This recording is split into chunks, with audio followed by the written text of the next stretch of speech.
Naïm Bestanji, que pensez-vous de cette affaire? Bonsoir, auteur du linceul du féminisme. Vous dénonciez l'islamisme. Que pensez-vous de cette histoire alors, comme beaucoup de monde, j'étais surpris par la faiblesse du dossier, en fait. J'ai l'impression que le ministre est allé un peu vite en besogne, puisqu'il affirme beaucoup de choses qu'il ne démontre pas, qu'il ne prouve pas. C'est vrai que Hassani Hussein est un radicalisé. C'est un islamiste. C'est quelqu'un qui adhère à l'idéologie des frères musulmans. Radicalisé n'est pas synonyme de terrorisme. Radicalisé, c'est-à-dire qu'on a une approche radicale extrémiste de la religion. Sa radicalité, il ne l'exprime pas par la violence. Est-ce qu'il est dangereux pour autant? Il est très dangereux. Il est très dangereux déjà pour l'audience qu'il a auprès d'une bonne partie des Français de confession musulmane. Il est dangereux, pourquoi? Parce qu'il faut bien le comprendre, il faut bien que les Français le sachent. L'islamisme politique est beaucoup plus dangereux que le djihadisme. Le djihadisme, à court terme, fait des dégâts colossaux, des morts, etc. Mais sur le long terme, sur la société en général, c'est vraiment l'islamisme politique. Parce qu'eux ne sont pas dans un objectif de séparatisme. Ils sont dans l'objectif d'infiltrer la société pour la changer de l'intérieur. Et c'est exactement ce que souhaite faire Hassani Hussein. Et c'est pour ça qu'il a des propos qu'il a fournis en disant « mais moi, je prône pour les valeurs de la République, etc. » Ça, c'est la vitrine. Mais il y a aussi tous ces propos qui sont dans l'arrière-cour. Il a un double langage. C'est comme Tariq Ramadan, c'est comme l'ensemble des frères musulmans. La stratégie, elle est politique. Il a des éléments de langage pour justement faire avancer son idéologie dans la société française. Nous sommes avec Tariq Oubrou, qui est l'imam de Bordeaux et qui est le beau-frère de Hassani Hussein. Bonsoir, monsieur le recteur. Bonsoir, monsieur Oubrou. Vous reconnaissez votre beau-frère dans tout ce qu'on dit là de lui? Écoutez, je n'ai pas une relation particulière avec lui. Son style n'est pas du tout le mien. C'est un radicalisé?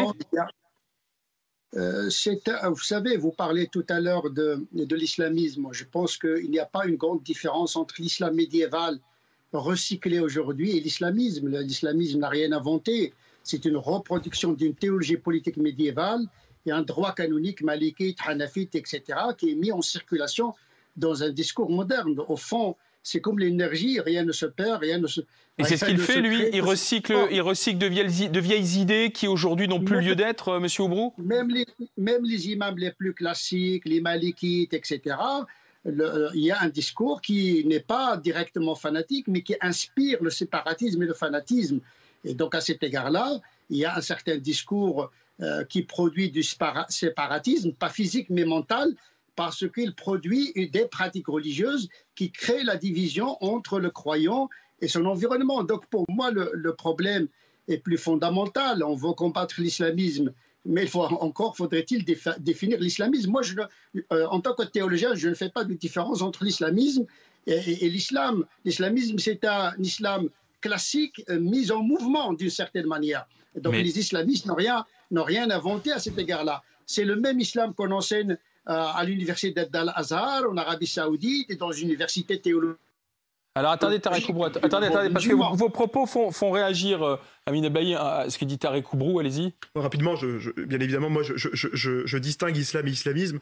Je distingue 4 millions de compatriotes musulmans qui ne veulent absolument pas être associés aux obédiences politiques de l'islam et le courant des frères musulmans ou le courant des salafistes qui veulent agir au nom de nos compatriotes musulmans qui en ont ras-le-bol d'être associés par ces... à des gens comme M. Hassani Hussein, c'est ça? Mais moi, aujourd'hui, absolument, moi je ne suis pas là pour juger l'appartenance communautaire de chacun, mais ce que je dis, c'est qu'il faut aujourd'hui protéger nos compatriotes musulmans de tous ces discours... Donc il faut empêcher des gens comme Hassani Hussein de prêcher? Moi, je considère aujourd'hui... Non, mais la question, elle est précise. Le tribunal administratif a bien dit que M. Hussein représentait bien une menace pour l'ordre public. Ils ont juste dit que la mesure d'expulsion était disproportionnée par rapport à sa vie privée. Par conséquent, qu'est-ce que cela signifie? Et pour rebondir aux propos de l'imam, de M. Oubrou, il faut une loi pour définir l'islamisme et aussi pour interdire la diffusion du discours islamiste, pour protéger nos compatriotes musulmans. Alors, ce que prêchait M. Hussein, c'était un discours séparatiste, M. Oubrou?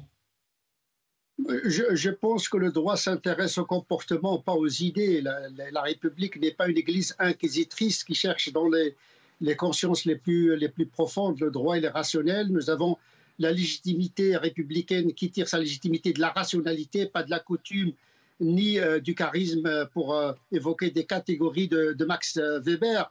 Donc le trouble de l'ordre public doit être établi objectivement par la loi. Et c'est à ce niveau-là où il y a une problématique. Mais lorsqu'il prônait le fait de ne pas se retrouver seul avec une femme pour travailler, ou lorsqu'il parlait de...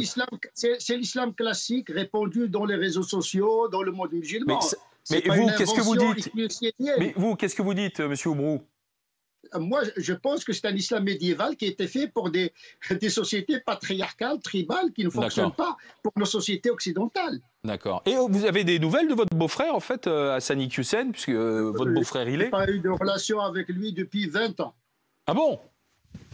C'est pas très il n'est pas très famille. C'est mon beau-frère qu'on dort ensemble. Non, bien sûr. Mais enfin, vous pourriez quand même avoir des nouvelles ou savoir ce qu'il fait, comment il va. Non, j'ai aucune information sur son sujet. D'accord. Merci, monsieur Oubrou. Merci d'avoir été avec nous. Merci bien. Vous vouliez réagir, vous aussi? Oui, je fais aussi la distinction entre islam et islamisme. C'est vrai que c'est compliqué de définir l'islamisme. Donc, essayer de l'interdire, ça sera encore plus compliqué. J'en apporte une longue définition dans mon livre sur plusieurs pages parce que c'est vraiment une notion complexe. L'islamisme, on pourrait dire que c'est la volonté de sortir la religion de la sphère privée pour l'imposer plus ou moins au reste de la société pour qu'on puisse vivre pleinement sa religion dans toutes les sphères, toutes les strates de la société. C'est-à-dire, c'est la négation de la laïcité à la française, par exemple. C'est du séparatisme. Soit des actions politiques, soit des actions violentes pour arriver à ça. Non, pas forcément. Les frères musulmans sont pas, en tout cas immédiatement, ne sont pas. Hassani Hussein n'est pas forcément dans le séparatisme. Il le dit d'ailleurs lui-même. Il faut que les musulmans s'investissent dans la société, mais pour l'influer de l'intérieur, pour la changer de l'intérieur.